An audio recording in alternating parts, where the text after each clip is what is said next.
en el Salmo 22.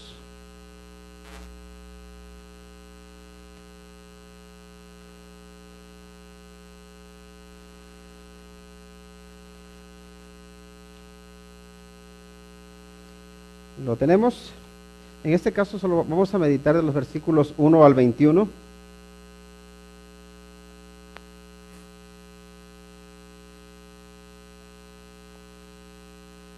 Salmo 22, versículos del 1 al 21. Vamos a dar lectura a la palabra de Dios.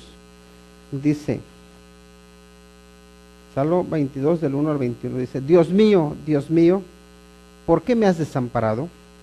¿Por qué estás tan lejos de mi salvación y de las palabras de mi clamor? Dios mío, clamo de día y no respondes, y de noche y no hay para mí reposo. Pero tú eres santo, tú que habitas entre las alabanzas de Israel. En ti esperaron nuestros padres, esperaron y tú los libraste. Clamaron a ti y fueron librados. Confiaron en ti y no fueron avergonzados. Mas yo soy gusano y no hombre, oprobio de los hombres y despreciado del pueblo. Todos los que me ven me escarnecen, estiran la boca, menean la cabeza diciendo: se encomendó a Jehová, líbrele él, sálvele, puesto que en él se complacía. Pero tú eres el que me sacó del vientre, el que me hizo estar confiado desde que estaba en los pechos de mi madre. Sobre ti fui echado desde antes de nacer, desde el vientre de mi madre, tú eres mi Dios. No te alejes de mí, porque la angustia está cerca, porque no hay quien ayude. Me han rodeado muchos fuertes toros de Basán me han cercado. Abrieron sobre mí su boca, como león rapaz y rugiente. He sido derramado como aguas, y todos mis huesos se descoyuntaron. Mi corazón fue como cera, derritiéndose en medio de mis entrañas. Como un tiesto se secó mi vigor, y mi lengua se pegó a mi paladar, y me has puesto en el polvo de la muerte, porque perros me han rodeado, me ha cercado cuadrilla de malignos. Horadaron mis manos y mis pies, contar puedo todos mis huesos. Entre tanto, ellos me miran y observan. Repartieron entre sí mis vestidos, y sobre mi ropa echaron suertes. Mas tú, Jehová, no te alejes. Fortaleza mía, apresúrate a socorrerme. Libra de la espada mi alma, del poder del perro mi vida. Sálvame de la boca del león y líbrame de los cuernos de los búfalos. Vamos a orar. Padre Santo, venimos ante tu presencia agradecidos por tu palabra. Y Señor, te rogamos porque nos ayudes a ponerla por práctica, a obedecerla. Señor, por favor, habla a nuestra vida, habla a nuestro corazón. Señor, danos consuelo, danos fortaleza. Danos, Señor, esa paz de saber que tú estás con nosotros. Y Señor, por favor, te pedimos que nos ayudes a comprender tu palabra para aplicarla a nuestra vida. Pues te lo rogamos en el nombre de Cristo Jesús. Amén. El tema que vamos a tratar esta tarde o esta noche es Señor, te necesito cerca. Y a todos nosotros nos gusta la cercanía de los seres queridos. Ahora con los avances del internet, una de las cosas bonitas es que uno puede ver a sus seres queridos allí donde están, ¿no? Yo no sé si ustedes tienen a sus papás o tienen a un hermano o a una hermana que por muchos años no los han visto o no los habían visto, y ahora que resulta que fueron a la casa de un vecino o que ellos compraron una computadora y que tienen internet, y ahora habla uno y los ve por la pantalla y ve uno muchos cambios, especialmente cuando uno ha visto, los dejó de ver desde hace mucho tiempo, que lleva unos 5, 6 años o 10 años o 15 o 20, y es una impresión tremenda la que le da a uno, ¿no? Cuando dice, wow, cómo ha cambiado.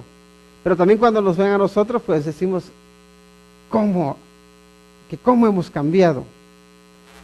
Pero aún nosotros viendo a las personas, que los vemos como son, todavía anhelamos estar cerca de ellos. anhelamos abrazarles, anhelamos escucharles, anhelamos verlos cuando se van a dormir, cuando está uno a la mesa ahí comiendo, porque la cercanía de los seres queridos nos trae consuelo. La cercanía de nuestros seres queridos nos hace sentirnos en paz, nos hace sentirnos a gusto, nos hace sentirnos de alguna forma llenos, ¿no? Y aquí, con el Señor, hay veces, especialmente cuando uno está pasando problemas o cuando uno pasa dificultades, como que uno se siente vacío. Tiene una sensación como de abandono. Y especialmente cuando sabes que hay personas, y no una, sino muchas que están en contra tuya, como que eso te hace sentir todavía más solo y anhelas o deseas sentir que hay alguien contigo, que no estás solo. Y aquí el salmista, en el Salmo 22, está reflejando esa soledad, esa sensación de sentirse abandonado. Y claro, lo más triste es que se siente que Dios está lejos. Se siente como que Dios de alguna manera ya lo ha dejado aparte, que ya no, Dios no lo escucha.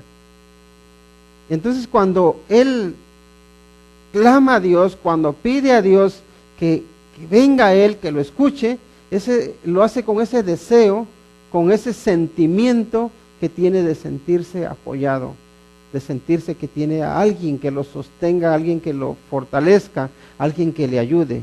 Y en este caso él quiere que Dios esté a su lado. Ahora, este salmo, se conoce como salmo mesiánico, porque si se dan cuenta, las palabras que utiliza este salmista, luego las vemos en los evangelios. Y al iniciar nuestro servicio estuvimos leyendo el evangelio de Mateo. Y ahí vemos cómo cuando el Señor Jesucristo dice, Elí, Elí, lama sabactani, cuando dice, Dios mío, ¿por qué me has desamparado? ¿No? Y son las palabras que vemos aquí que pronuncia el salmista, cuando dice que horadaron sus manos, cuando también dice que repartieron sus ropas. Y vemos que eso le sucede ¿a quién?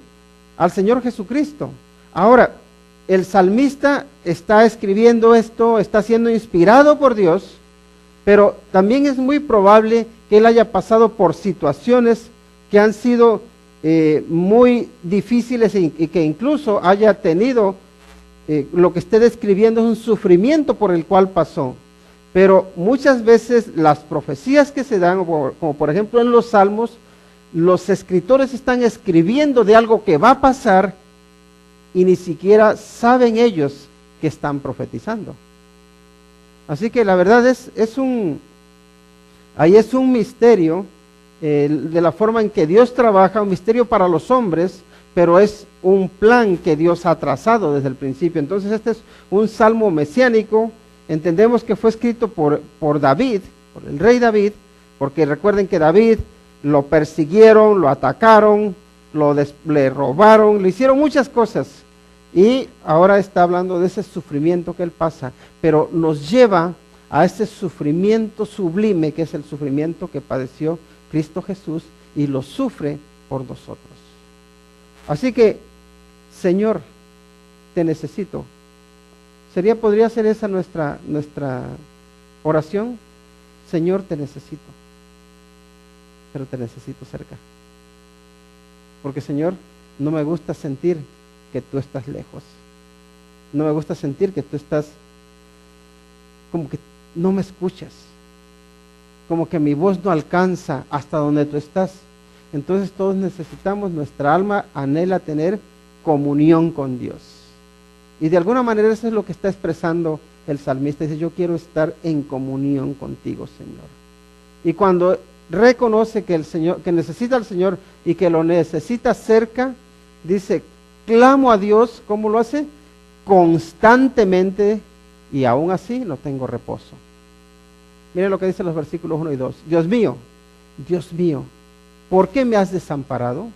¿Por qué estás tan lejos de mi salvación y de las palabras de mi clamor?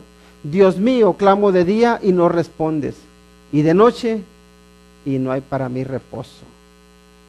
¿Te has encontrado en alguna ocasión en un problema, en una situación en la que oras y vuelves a orar y vuelves a clamar y le pides al Señor y buscas por un lado y buscas por otro y sin embargo no puedes descansar. Ya te sientes desesperado, desesperada y da uno vueltas en la cama por la noche y no encuentra uno reposo. Y se levanta uno y a veces con los ojos rojos de que no ha podido dormir y con la preocupación. Y a veces hasta vienen las enfermedades. ¿Por qué? Porque uno no puede descansar. Y dice uno, pero si he buscado al Señor. Y muchas veces los problemas que nos vienen, los sufrimientos que nos vienen, no es porque no hayamos buscado al Señor. Muchas veces viene, ¿por qué? Porque hay personas que se han empeñado en hacernos mal. Otras veces viene porque el diablo está empeñado en destruirte. El sufrimiento no necesariamente viene porque haya desobediencia en las personas. No viene necesariamente porque haya desobediencia o porque nos hayamos rebelado contra Dios. Muchas veces viene el sufrimiento no ocasionado por nosotros, no ocasionado por Dios, pero sí permitido por Dios. Y yo siempre me pregunto esto, cuando hay un problema, cuando alguien me critica, cuando alguien nos critica, cuando enfrentamos una dificultad, me pregunto esto: ¿podría Dios evitado ese problema que tengo? ¿Podría Dios haber evitado el sufrimiento por el que estoy pasando? ¿Podría haber Dios evitado esa enfermedad? ¿Podría Dios haber evitado que me hicieran daño? ¿Podría Dios haber evitado que me criticaran? Y creo que puedo decir, sí, Dios podría haberlo evitado. Y luego la pregunta siguiente es, ¿por qué no lo evitó? Si podía evitar que yo pasara por X problema, ¿por qué no lo evitó? Entonces ya tengo que preguntarme, o bien Dios es que me está castigando, o bien es que Dios tiene un propósito que va más allá del sufrimiento y que el sufrimiento es un medio que Dios quiere utilizar para hacerme crecer, para hacerme incluso un mejor cristiano. ¿Y saben qué? Si Dios permite el sufrimiento no es porque nos quiere destruir. Si Dios permite el sufrimiento en nuestra vida es porque quiere sacar algo precioso de allí. Y de alguna manera sabemos que, dicen los que estudian lo de los diamantes, que un diamante antes de ser diamante es carbón, ¿no? Y nosotros somos así, nosotros somos como carbones, que nos ven y no hay de dónde agarrarlos, vamos a manchar. ¿Por qué? Porque no somos preciosos. Entonces Dios nos toma a nosotros y ese trozo de carbón que éramos, lo pasa por presión, porque el carbón para convertirse en diamante tiene que pasar por mucha presión. Y luego saca una joya. Entonces ese carbón que éramos nosotros, Dios nos pasa por presiones, por dificultades, por problemas, y luego nos hace una joya. Y ahí nos encontramos a hombres borrachitos, drogadictos, viciosos, que nadie daba una sola moneda, un peso por ellos, y luego son hombres y mujeres ejemplares, que Dios transforma, que Dios convierte en joyas, en diamantes. Y el sufrimiento muchas veces, eso es lo que logra en nuestras vidas. Pero cuando se entiende o cuando se toma una actitud correcta, la actitud de decir, Señor, aunque la verdad lo estoy pasando mal, sé que tú quieres hacer algo precioso con mi vida. Ahora, también existe la posibilidad de que yo me amargue y que empiece a decir, ¿por qué a mí? Con lo bueno que soy, con lo bien que me porto, con lo ejemplar que es mi vida. Y podemos empezar a quejarnos y podemos amargarnos. Y ese carbón que debería convertirse en diamante, ahora sigue siendo carbón, pero un carbón golpeado. que no pasó nada en él, no mejoró. Al contrario, lo que pasó en nosotros es que nos amargamos y hasta empeoramos. ¿Por qué? Porque nuestra actitud no fue la de confiar en Dios. No fue la de ver que Dios tenía un propósito en nuestra vida y no nos acercamos más a Dios, sino que muchas veces nos alejamos. Y aquí el salmista dice, clamo a Dios constantemente y aún así no tengo reposo. ¿Y saben qué?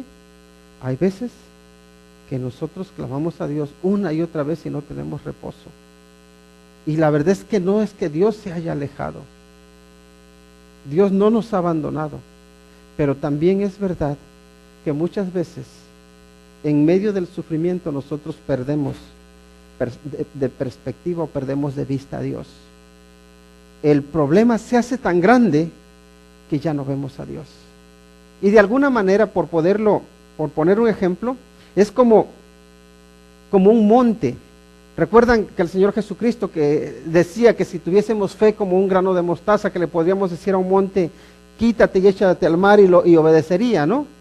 Entonces, en nuestra vida no necesariamente vamos a decirle al monte que está allí, hey, quítate de ahí que tengo que pasar y échate al mar.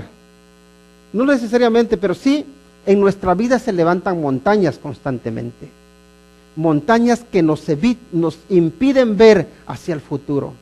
Los problemas, las dificultades, las traiciones, las enfermedades, las muertes de los seres queridos, nos impiden ver el plan de Dios para nuestra vida. Y entonces son montañas que nos impiden ver a Dios. Y en lugar de ver a Dios vemos un gran obstáculo.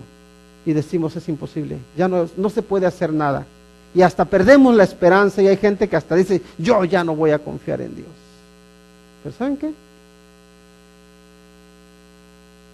En medio del problema, en medio de las dificultades, en medio de cuando tienes la montaña frente a ti, no pierdas la fe, no pierdas la esperanza. Mira a Dios, que es más grande que esa montaña. Y que esa montaña se puede quitar, y de hecho Dios las quita. Entonces perdemos o dejamos de descansar, ¿saben por qué? Porque, por desgracia, nuestra fe muchas veces se viene abajo. Porque nuestra esperanza, nuestra confianza en Dios desaparece. Porque nos miramos hacia nosotros mismos y a nuestras posibilidades y decimos, no se puede hacer nada. Y aquí está el salmista diciendo, no tengo reposo. Pero me gusta que el salmista es honesto. Mi Señor, yo te estoy orando, yo estoy pidiendo, clamándote a ti de día y de noche y todavía no puedo descansar. Pero ¿saben qué? El Señor nos dice que sigamos adelante, que perseveremos, porque Él nos va a dar ese descanso. Y cuando hay sinceridad en nosotros, creo que enfrentamos entonces las dificultades, porque a veces que si no somos sinceros, no vamos a enfrentar nuestros problemas, no los vamos a reconocer. Sigue adelante. Luego dice, reconoce que Dios es santo, que ha oído a quienes han clamado a Él. Y esto es algo importante, ¿no? Como que de alguna manera dice, Señor, yo estoy mal. Ahora empiece a recordar. Entonces dice, pero bueno, Señor, ¿quién eres tú? Empieza a pensar, empieza a meditar y dice, pero tú eres santo, Señor. Yo estoy desesperado, pero yo sé que tú eres santo. Tú que habitas entre las alabanzas de Israel.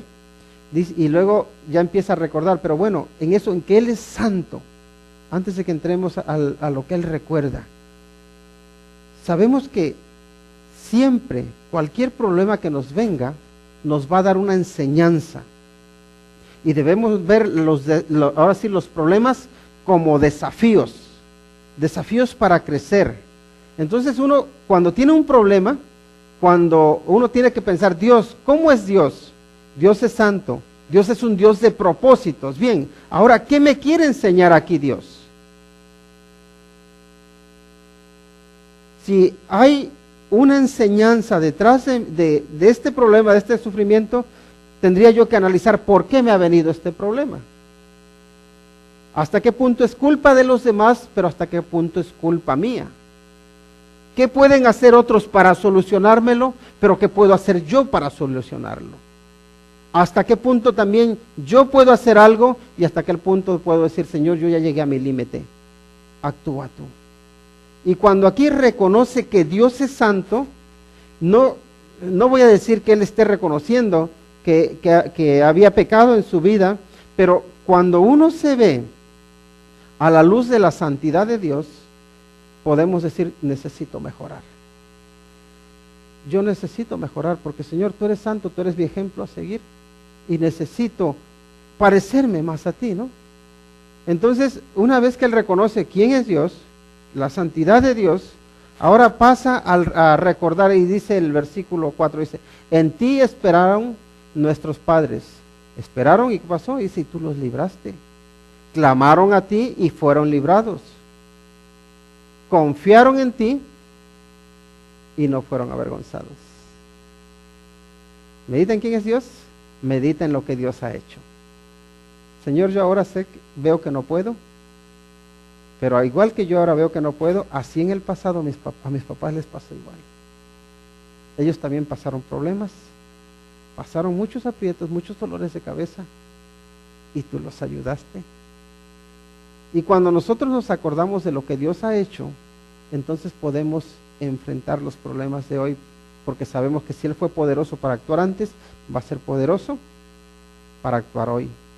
Lo que pasa es esto, miren, y ya en un momento les hablaba de la fe a través de las generaciones, que muchas veces, miren, los papás son hombres y mujeres muy fieles a Dios, que honran a Dios, que temen a Dios, que ven a Dios obrar todos los días. Y muchas veces nosotros ya somos los hijos que dependemos de lo que los padres vieron. De que, no, si es que mi papá y mi mamá, ellos eran muy fieles. Y decimos, es que si ellos eran buenos creyentes. Y a veces nuestra fe depende de ellos. Ellos vieron a Dios obrar, pero yo no lo he visto obrar. ¿Saben por qué? Porque mi relación con Dios no ha sido tan buena como la de ellos. Porque mi relación con Dios ha sido más bien tibia.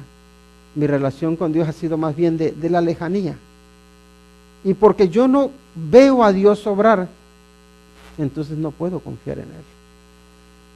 Pero lo importante para nosotros es que aprendamos a vivir confiando en Dios, teniendo una relación con Él tan estrecha que lo veamos obrar todos los días. Y la pregunta es, ¿tú has visto a Dios obrar en esta semana? ¿En qué has visto a Dios obrar esta semana? ¿De qué forma te ha tocado? ¿De qué forma ha hablado a tu vida? ¿O no lo has visto hablar?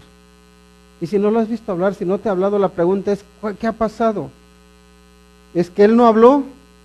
¿O es que tú no lo escuchaste? ¿Saben qué? Yo creo que Dios habla, que Dios se manifiesta.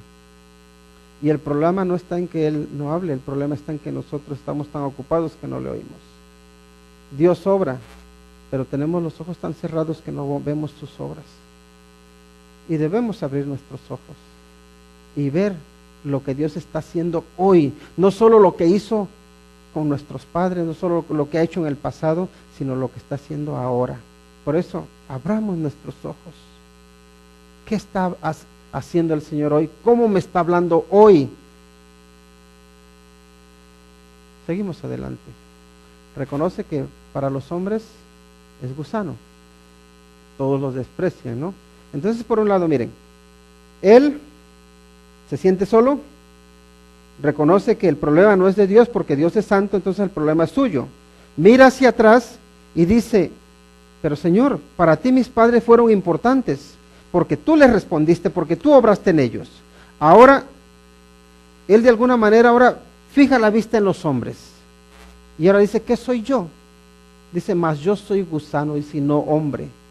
Y ya dice, oprobio de los hombres. Y ahí cuando dice oprobio de los hombres es que los hombres me menosprecian. Luego dice, despreciado del pueblo. Todos los que me ven me escarnecen. Estiran la boca, menean la cabeza diciendo, se encomendó a Jehová. Líbrele él, sálvele, puesto que en él se complacía. Entonces si vemos cómo él ve cómo se encuentra, luego levanta sus ojos y ve que Dios es santo, mira hacia atrás y ve que Dios respondió a sus antepasados, por tanto, sus antepasados fueron importantes para Dios, pero él también es importante para Dios, porque cada uno de nosotros es importante para Dios. Ahora, podemos decir que ahí en Dios se encuentra consuelo, pero luego se mira a sí mismo en relación con los hombres, y ahora dice, ¿cómo me ven los hombres a mí? Y los hombres lo ven como ¿qué? Como un gusano. ¿Cómo vieron los hombres al Señor Jesucristo? Los hombres al Señor Jesucristo lo vieron como despreciable, como un blasfemo. Pero ¿cómo lo veía Dios? Dice, este es mi Hijo amado en quien tengo complacencia. La pregunta es, ¿qué dirá Dios de mí? ¿Qué dirá Dios de ti? Dirá de Dios de nosotros, tú eres mi Hijo especial, tú eres mi Hijo amado o mi hija amada, tú eres único, eres única. Porque de los hombres, sí puede ser que haya personas que sí nos quieran bien, pero es muy probable que especialmente aquellos que te tienen envidia, aquellos que te quieren mal, que quieren dañarte, que te vean así, que te desprecien, que se burlen de ti, que te vean y que te escarnezcan, que te vean y que estiren la boca. Y cuando digo que estiran la boca, ¿han estirado ustedes alguna vez la boca? Digo, ¿qué cosas, no? Y luego también menean la cabeza. ¿Alguna vez hemos meneado la cabeza por algo? Con los niños a veces, ¿no? Pero son señales de desprecio. Y ya después dice, en tanto que estiran la boca, que menean la cabeza, dicen, se encomendó a Jehová, que lo libre, sálvele, puesto que en él se complacía.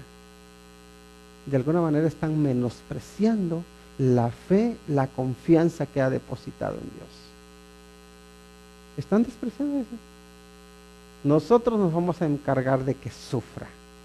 Nosotros vamos a encargarnos de hacerle ver que no es nadie.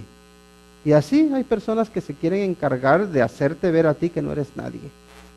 Parece que se creen que su tarea es pisotearte. Y cuanto más abajo te miran, no hay compasión, al contrario, van por más. Como vemos que no tenían compasión por el Señor Jesucristo. Y dicen, sí, pues que confió en Dios, ahora que le ayude Dios. Y el salmista, cuando piensa en todo eso, dice, Señor, no puedo dormir. ¿Por qué? Porque el ataque de todos los enemigos, el ataque de todos los que me desprecian, me viene a la mente. ¿No les viene a ustedes a la mente eso?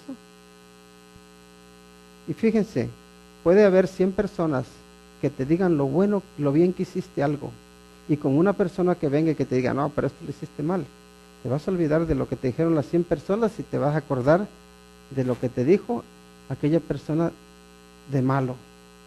¿Por qué? Porque de alguna manera nuestra mente o nuestro ser quiere que todo mundo lo valore, que todo mundo diga qué bueno eres, qué bien has hecho las cosas, y en cuanto hay alguien que te lleve la contraria, ya no puedes dormir. Pero, ¿saben qué? Necesitamos buscar la aprobación de Dios, porque realmente eso es lo que vale, porque el hombre ve lo que está delante de sus ojos, ¿no? Pero Dios mira el corazón. Y tenemos que aprender incluso a descansar en decir, Señor, sí, yo sé que me están criticando, sé que me ven mal, que me quieren mal, e incluso sé que hasta me equivoqué, pero también, Señor, tú sabes lo que hay en mi corazón. Tú sabes que yo no he querido dañar a nadie, tú sabes que yo no he querido ofenderte a ti, que yo he querido serte fiel. Y cuando uno ha cometido pecados, pues uno se tiene que encomendar al Señor, pedirle perdón, arrepentirse y pedir perdón a quienes haya ofendido, pero también está el que muchas veces no sabes a qué, si hiciste daño o no, solamente sabes que te desprecian.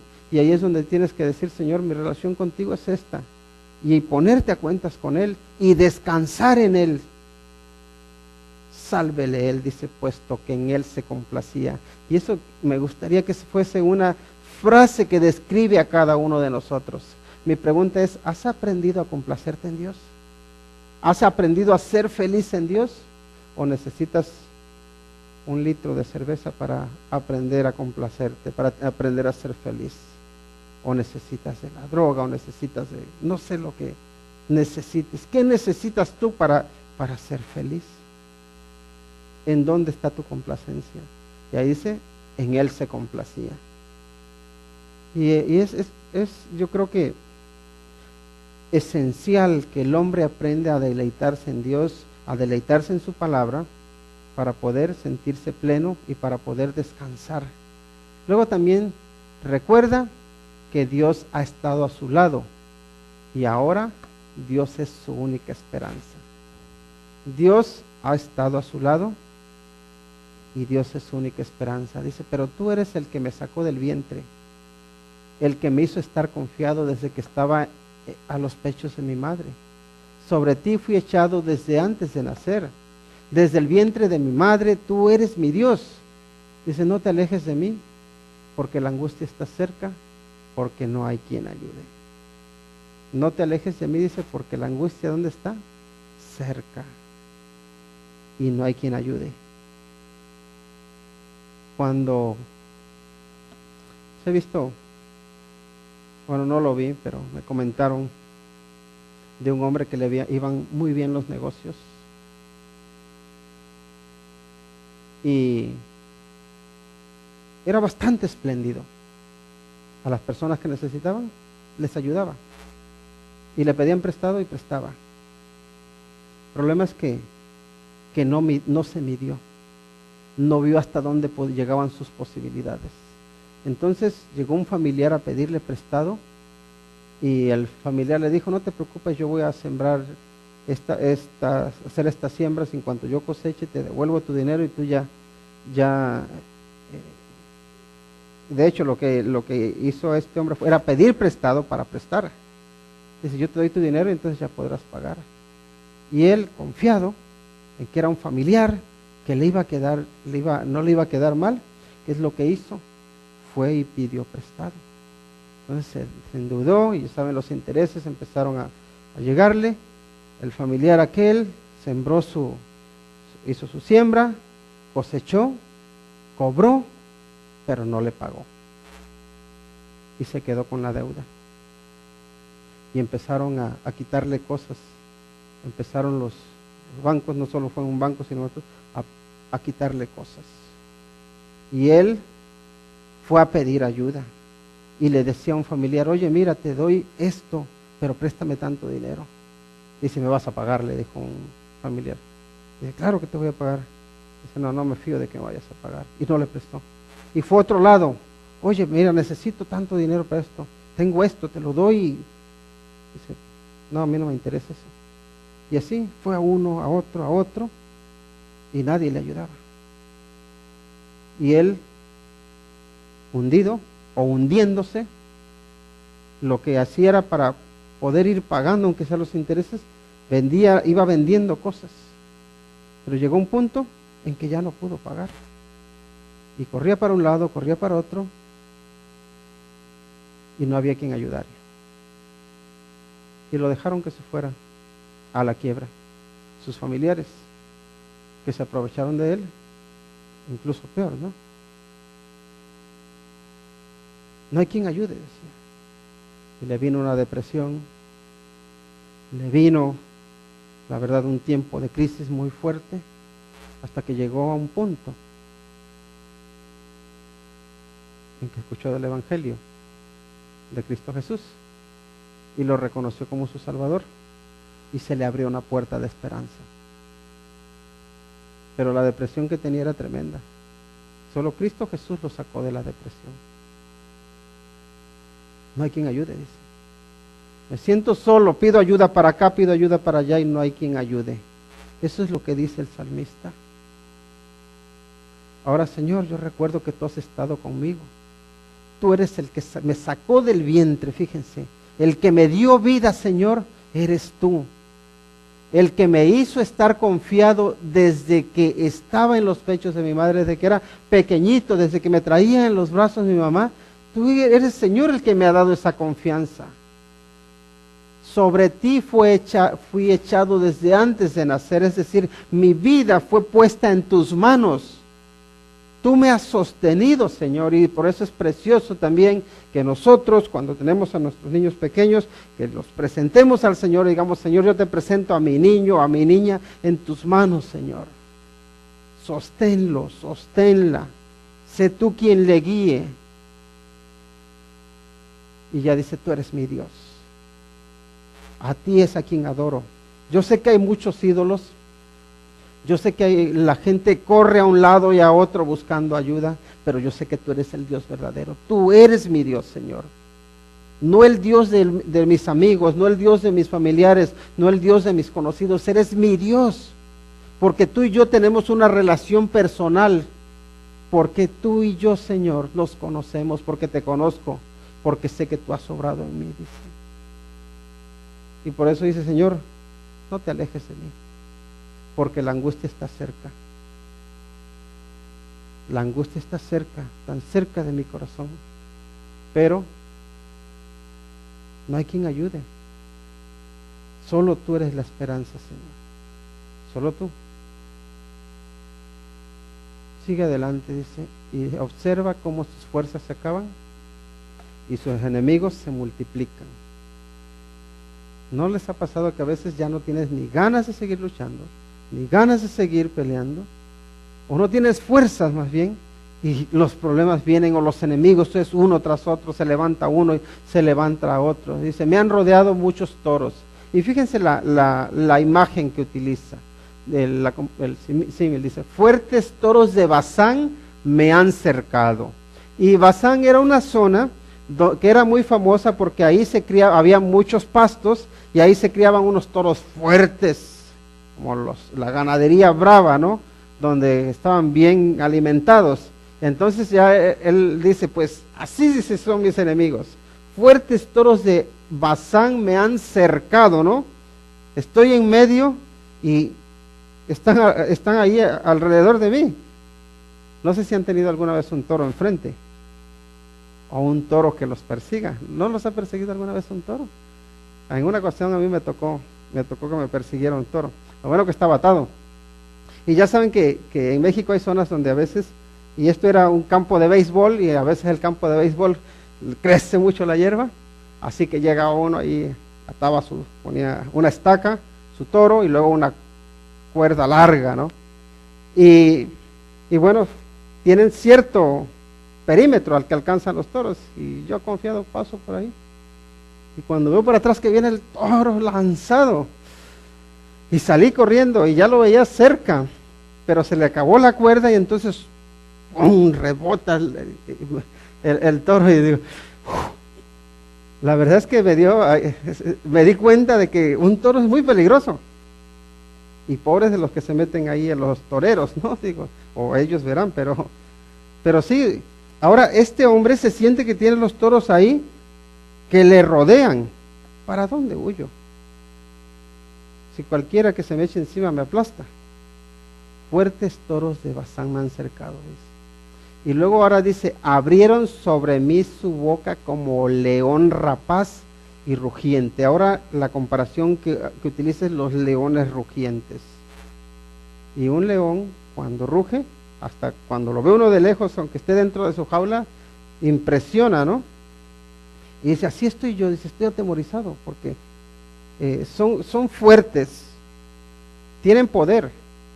Y luego dice, he sido derramado como aguas. ¿Alguna vez hemos derramado agua?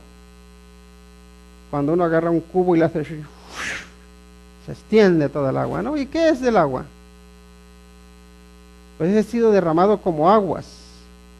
Y luego sigue adelante, y todos mis huesos se descoyuntaron, ¿no? Entonces tenemos aquí todas las coyunturas, entonces todos mis huesos ya están sin fuerza. No es que no es que esté hablando en un sentido literal, es un sentido figurado, pero está haciendo comparaciones, haciéndonos ver lo duro que está haciendo para él pasar por esa lucha. Dice, mi corazón fue como cera, derritiéndose en medio de mis entrañas. Cuando uno tiembla, cuando uno siente que ya llegó al final de sus fuerzas, así es como él se siente.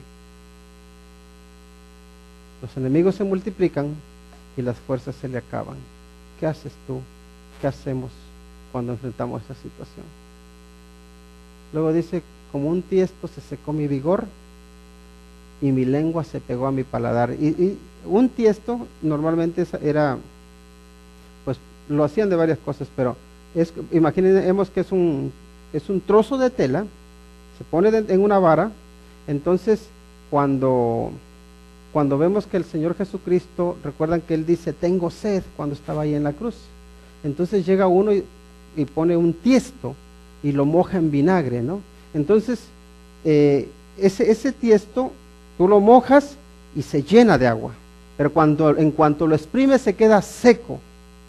Entonces, aquí cuando Él dice que como un tiesto se secó mi vigor, es como me quedé sin nada, me quedé seco. Y a veces la fuerza que tenemos así se queda, ¿no? No sé, especialmente cuando estamos enfermos o que tenemos una debilidad, no podemos hacer nada. Y luego dice, y mi lengua se pegó a mi paladar. Y cuando hemos estado enfermos, y especialmente cuando hay veces que uno no puede comer, y a esto en el hospital y uno tiene una sed tremenda, y les dice llega el médico que te dice, ¿cómo estás? Algunos no responden, otros dicen bien, y otros dicen, ¿cómo quieres que esté? Y nada más, a veces dicen, no quiero agua. Y le dicen, no puedes beber nada. Y uno hace un poquito con la lengua y se le pega. Está seca la lengua.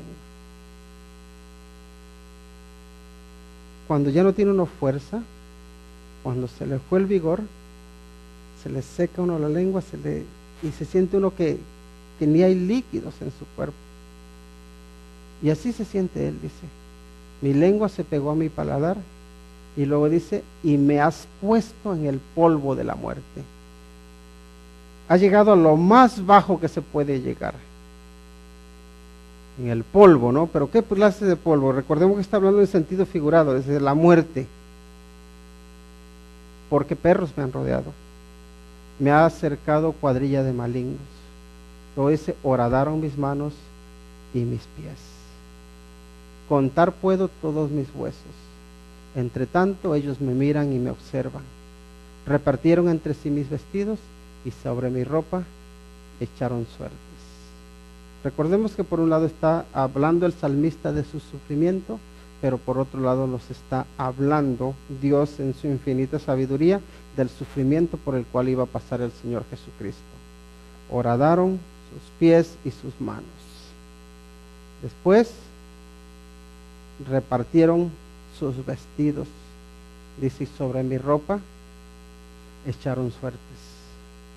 Se acercaron al Señor Jesucristo para despojarlo.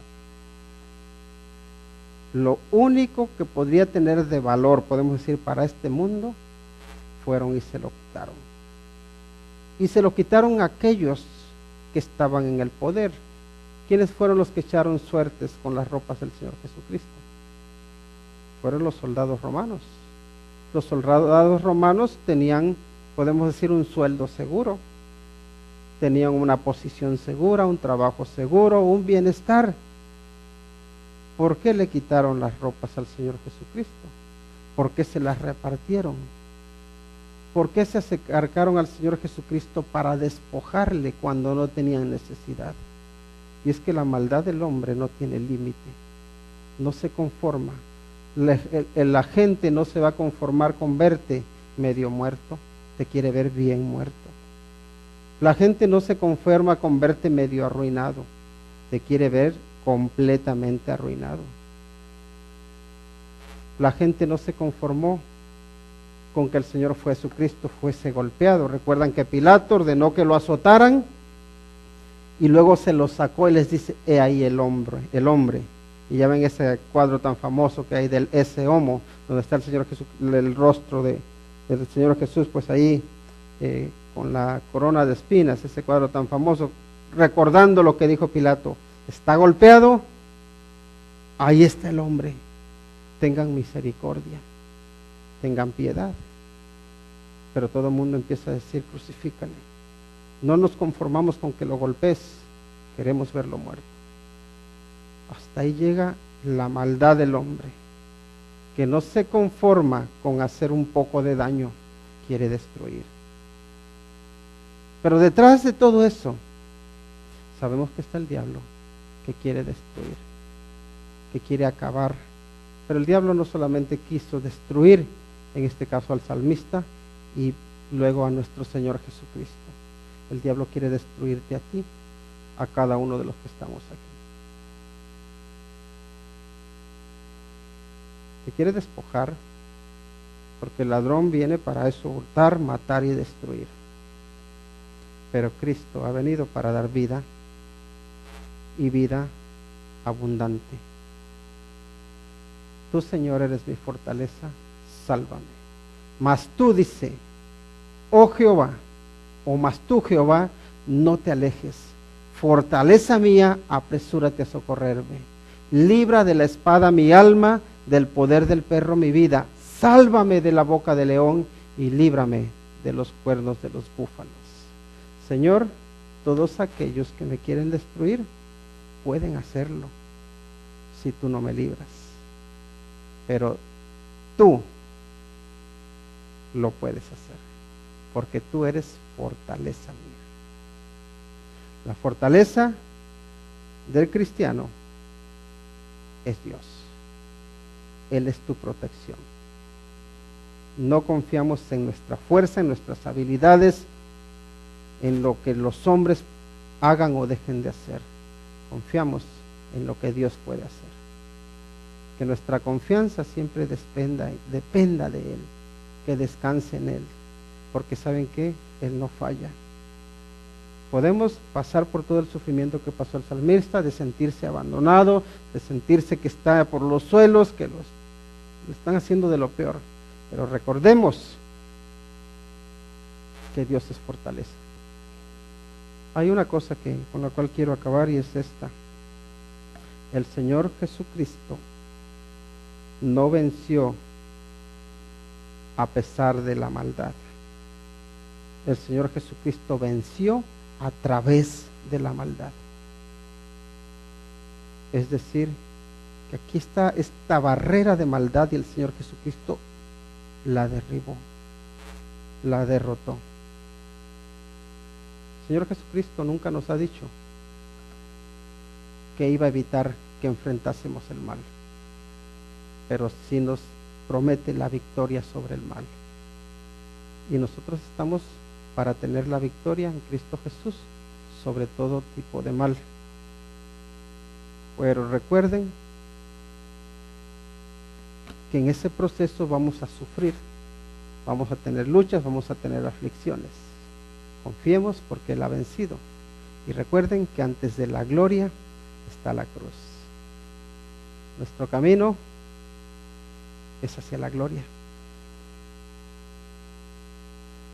Pero antes de llegar a la gloria, es necesario pasar por la cruz de Cristo. Oremos. Dios Santo, te damos las gracias, porque tú no nos dejas solos.